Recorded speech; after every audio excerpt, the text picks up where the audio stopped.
Hello, my name is Mohammed, My name is Anne. and we are both co-first authors for this clinically relevant latent space embedding of cancer histopathology slides.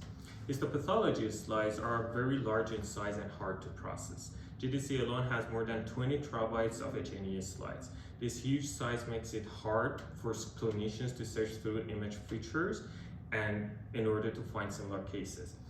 This entails us to look for much smaller and easier to process abstractions of these images that would help us to create an efficient search and retrieval mechanism of these histopathology images. In this paper, we use variational autoencoders for efficiently learning statistically driven latent spaces. Variational autoencoders are among the models that can learn this abstraction very fast. As you can see in our pipeline, we have two different pipelines, one for training, one for inference. For training, we are using random samples of the big histopathology image. These patches should not overlap and should not have a lot of blank space.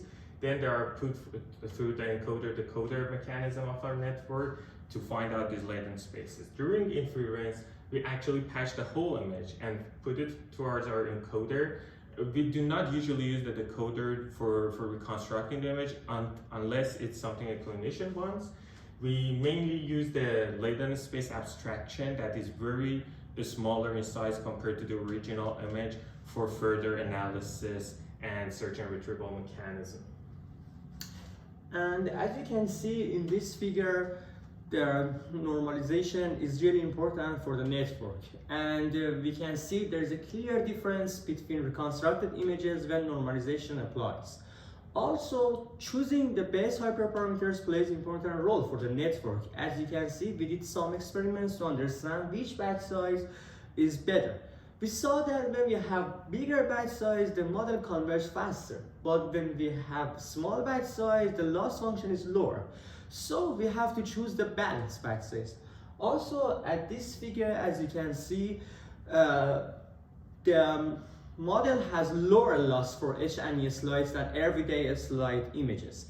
We had two hypotheses. One is because of image context, and another hypothesis is because of color disparity of images. We understood that the image context or entropy doesn't play an important role, but the color disparity is effective. As you can see, the everyday object images which has more color disparity have higher loss than H&E images. Okay, now that we figured out the best hyperparameters that gives us these state-of-the-art results, we want to test our model at deployment. If a new batch of images come, we put it through our pipeline for inference. We are going to read out the latent space, and then as a means of validation, we show that, okay, for different types of cancer, if we use a UMAP algorithm for dimensionality reduction and clustering, we can see that we can clearly distinguish between different cancer sites. Another means of validation is visual validation. Sometimes clinicians require us to have some sort of reconstructed image for them to be able to trust our model. So as you can see, we could achieve very high state-of-the-art comparison ratios that are visually appealing and visually correct to clinicians.